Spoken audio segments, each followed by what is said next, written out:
In the last lesson, we used a while loop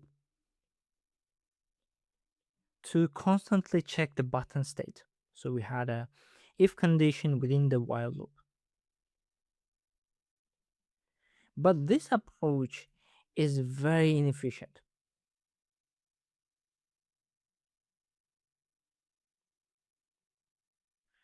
Why? Because the microcontroller has to keep checking the button state even if nothing happens. So if we plot this over time, we see that the CPU constantly busy checking the button state even if nothing happens. So this approach, we call it polling. Instead of polling, we have to use event-driven approach.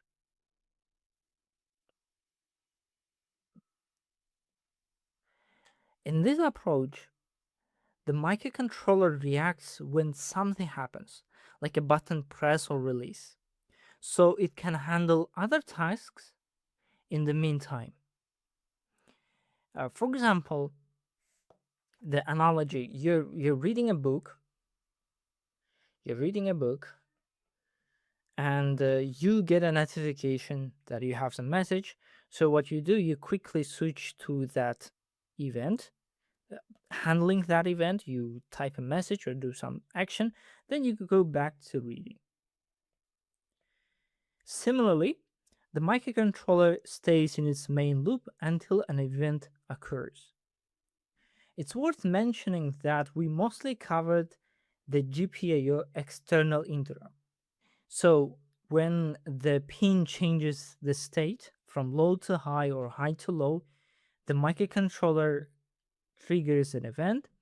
Then we have a special function, interrupt service routine ISR function, specifically designed to that external interrupt.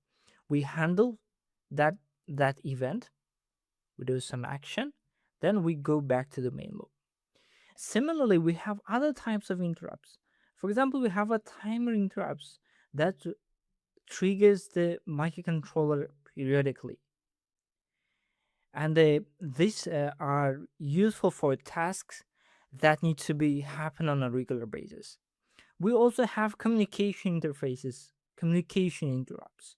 For example, when a sensor when a sensor sends data, and the interrupt will notify the CPU to process it. So inside of the microcontroller, we have a table. We call it a vector table, and inside of it, we have addresses of functions. So we have an address of the external interrupt function. We have a timer interrupt handler function, UART, I2C. So it holds the functions of all interrupts. So when one interrupt happens, the CPU finds the corresponding function from that table and executes that.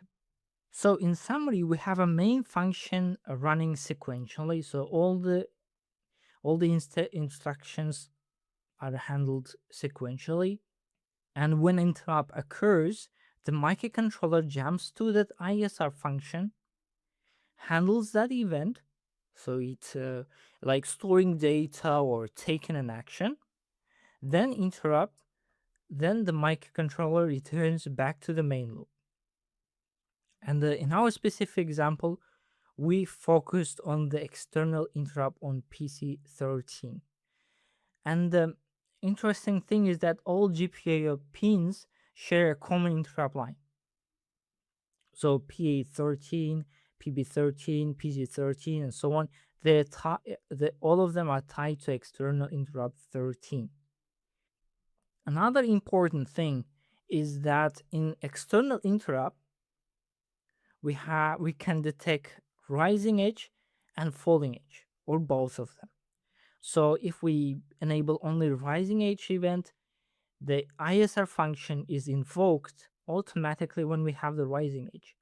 If we have just a falling edge, the external interrupt will ignore the rising edge, and it will trigger the MCU, the microcontroller, when we have falling edge. Or we can enable both. Okay, so I think that's enough. Next, we will jump into the microcontroller code to implement and test everything. Everything here also exists as the written documentation, registers, code diagrams. Comes with the full course on stepschool.com. Link below. Before we continue, I want to make a copy of this project so we don't need to start everything from scratch. So first of all, let's close all the files. Then we can copy this project and paste it here. And instead of GPIO, we have EXTI.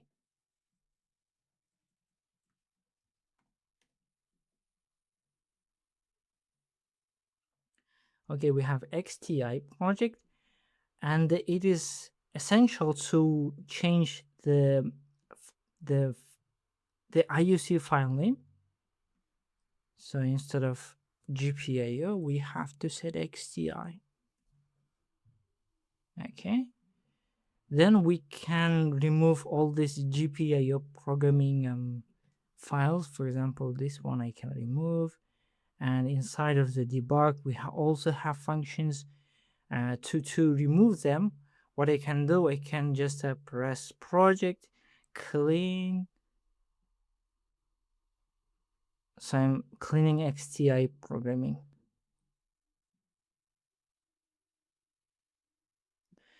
So when we clean, it will remove all the unnecessary functions and rebuild the project. So currently we have everything but EXTI programming. It's pretty nice. So next thing, we open this IOC file. So we have a QBMix running. Okay, finally we have EXTI, and instead of PC13, we will choose external interrupt line 13. And we can keep the user label. Just like this. Okay, next thing, we go to system core, GPIO. Then we have PC13, if you remember. And the first thing, we need to choose the edge we want to detect. So we want to detect both falling and rising edge, because we want to detect the pressing of the button and releasing as well.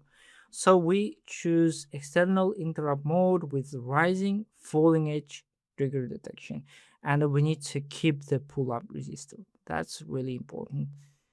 Okay, I think everything should be good. We can check NVIC. I almost forgot. We need to enable the interrupt.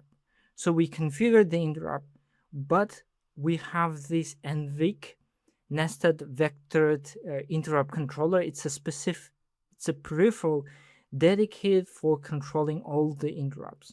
So we have a single ISR function to handle all the external interrupts between 15 and the 10. So we need to enable that. And then we go to project manager. This is EXTI programming, everything set correctly because we just copy pasted the project. So we press generate code. So the project code generation is over.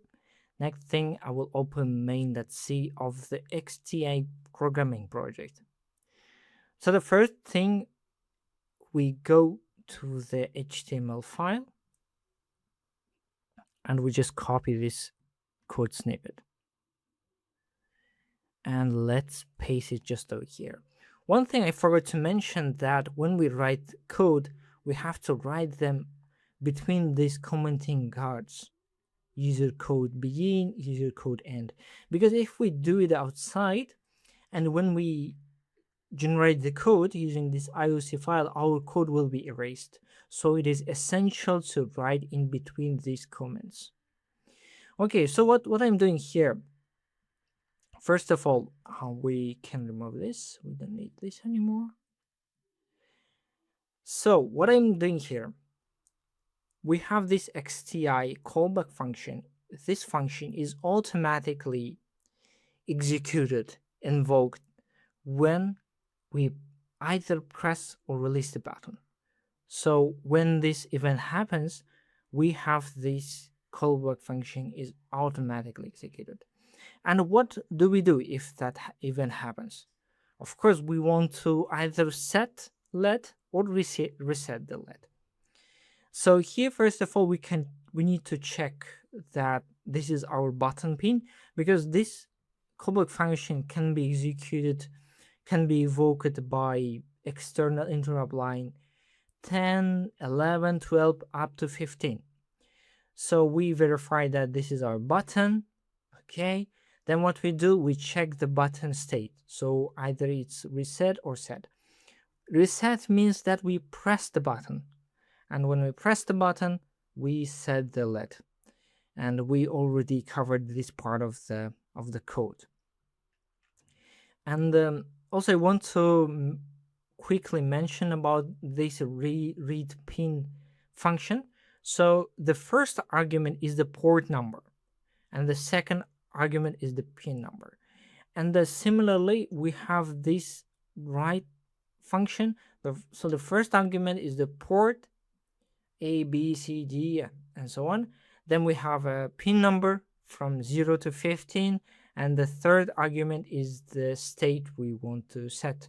So either we want to set or reset the GPIO pin. Hope everything is clear. I can build a project and let's see how it works. Okay, everything has been built perfectly. Next, let's flash the microcontroller. So let me press the debug button. I already have a microcontroller connected. Let's resume the code. And let's test the code. So I'm pressing.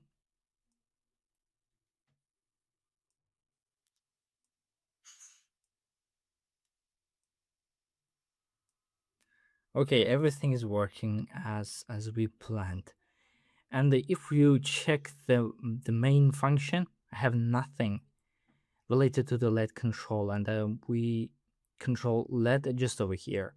And for this callback function, I'm not calling it inside of the main function. There's nothing linked to the function. But how is that working? Of course, thanks to the NVIC peripheral. So every time when we press or release a button, the NVIC interrupts the CPU, the microcontroller, saying, hey, there's an event that you have to handle. And eventually, based on that event, we have this callback function, which is automatically invoked. And inside of it, we have our logic. And in the second part of the lesson, we will dig even deeper to understand how all these callback functions are working. Currently, we're using it just a black box. Okay, hope everything is clear, and if you have any questions, problems, remarks, you can leave them in the description below. And the next thing, we will switch to a really important topic: timers, clocks. Timers is extremely important peripheral in microcontrollers. So let's see you there.